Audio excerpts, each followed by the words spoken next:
Halo, perkenalkan, saya Christopher Rocias, peserta dari program studi independen di Agate Academy. Hai, saya Rida Tiafani, mahasiswa Institut Teknologi dan Bisnis Bina Sarana Global. Role saya adalah Game Production dan 2D Art. Saya adalah peserta Game Development yang diselenggarakan Agate Internasional. Halo, perkenalkan, saya Axel Harold dari Universitas Prasetya Mulia. Saya adalah peserta dari program studi independen Game Development yang diselenggarakan oleh Agate Internasional. Dan role saya di sana adalah sebagai game programmer dan game designer. Halo, perkenalkan saya Sekara Elvina Sasti dari Universitas Negeri Malang. Saya adalah peserta studi independen AKT Game Development Bootcamp and Course. Pada studi independen ini, saya memilih role game programmer dan game design. Halo, saya Muhammad Fikra Basyasi, mahasiswa Desain Komunikasi Visual dari Universitas Pendidikan Indonesia. Di sini saya berperan sebagai 3D dan 2D artis. Perkenalkan, nama saya Siani Resia, selaku peserta studi independen Agate Internasional. Perkenalkan, nama saya Nyom Nagus Parsana. Saya dari kampus Universitas Pendidikan Ganesha. Di sini saya sebagai peserta studi independen Game Development yang diselenggarakan oleh perusahaan Agate Internasional. Dan role yang saya ambil yaitu game tester dan product management. Hai, perkenalkan nama saya Karani Fesyangga dari mahasiswa Universitas Bina Mulia. Dan role saya di sini sebagai 3D game art dan juga game designer. Saya adalah peserta game development yang diselenggarakan oleh Agate Internasional. Hai, perkenalkan nama saya Ramadya Yudhistira. Saya di sini adalah peserta studi independen Kampus Merdeka di Agate Internasional. Jadi, saya di sini mengikuti role game programming dan game management.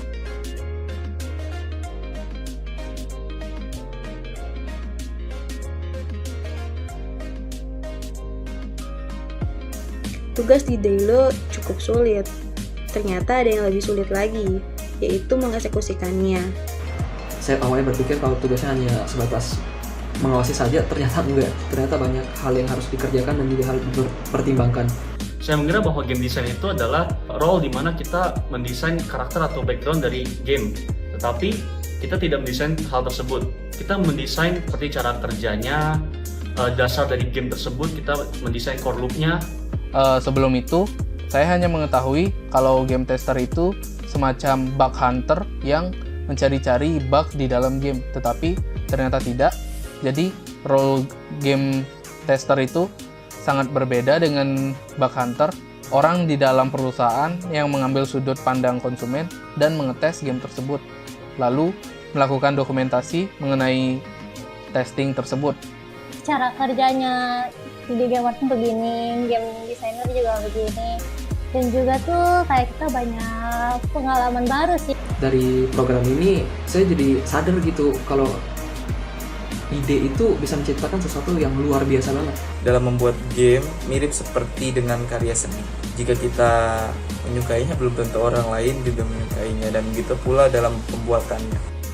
Menyatukan berbagai ide, lebih dari satu kepala, tidaklah mudah. Keinginan dari seorang game designer dan bagaimana apa yang dibutuhkan oleh seorang programmer. Jadi saya tidak bisa semata-mata membuat aset sesuai yang saya inginkan. Jadi saya juga perlu mempertimbangkan keinginan dari peran-peran atau role lain. Apa yang kita lihat sudah bagus, belum tentu menurut orang lain juga bagus. Banyak sih belajarnya kayak, oh ternyata Perlu memperhitungkan waktu pembuatan. Ibarat membangun sebuah rumah, untuk memiliki rumah yang kuat tentu membutuhkan fondasi yang kokoh, bahwa setiap individu harus bertanggung jawab sesuai dengan role masing-masing, serta siap saling membackup anggota tim. Komunikasi antar anggota juga tak kalah penting, agar masing-masing anggota dapat mengejar target sesuai development plan yang sudah direncanakan sejak awal. Fitur-fitur yang mungkin kelihatannya mudah bisa jadi membutuhkan waktu yang lama untuk dikerjakan. Mengingat game kami cukup unik, yaitu bisa berganti karakter di tengah permainan. Walaupun demikian, problem-problem yang kami hadapi akhirnya dapat kami selesaikan berkat kerjasama antar anggota tim dan bimbingan dari mentor.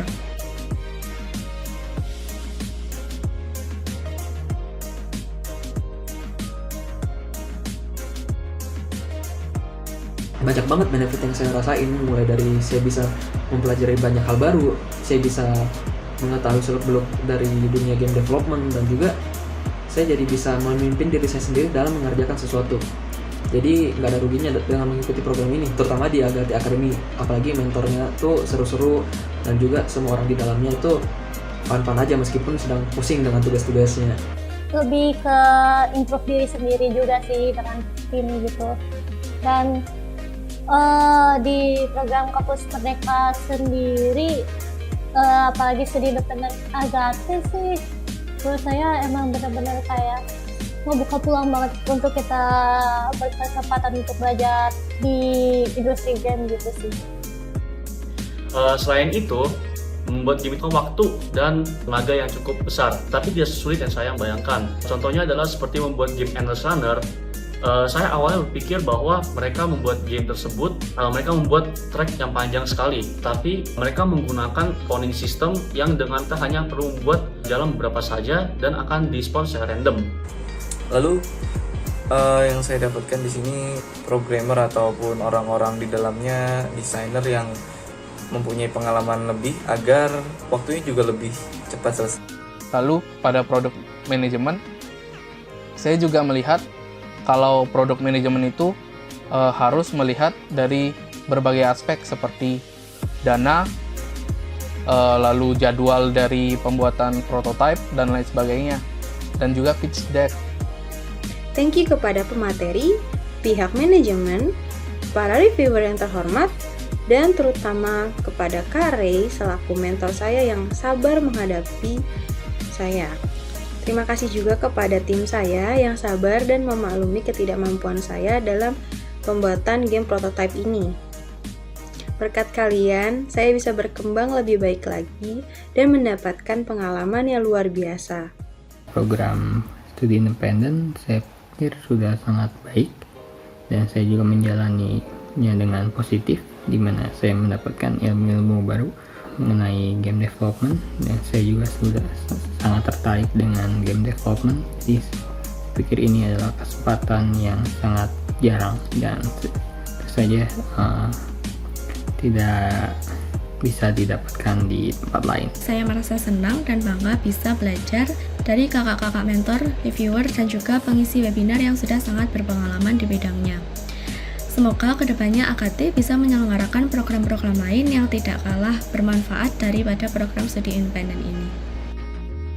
Selain itu, saya juga sangat bersyukur dan berterima kasih kepada semua pihak yang sudah membuat program Kampus Merdeka ini, sehingga kami, para mahasiswa, diberikan kesempatan untuk belajar langsung dengan perusahaan yang bergerak dalam bidang industri. Selain sebagai peserta studi independen ini, tentu saya juga sangat terbantu dengan adanya program Kampus Merdeka ini. Selain mendapat pengalaman bekerja langsung, saya juga belajar bagaimana cara memanage waktu yang baik. Pesan saya kepada Agate Internasional, semoga Agate tetap maju dan terus memberikan dukungan kepada mahasiswa yang ingin belajar di dunia industri agar kelak industri game Indonesia dapat menyaingi pasar internasional.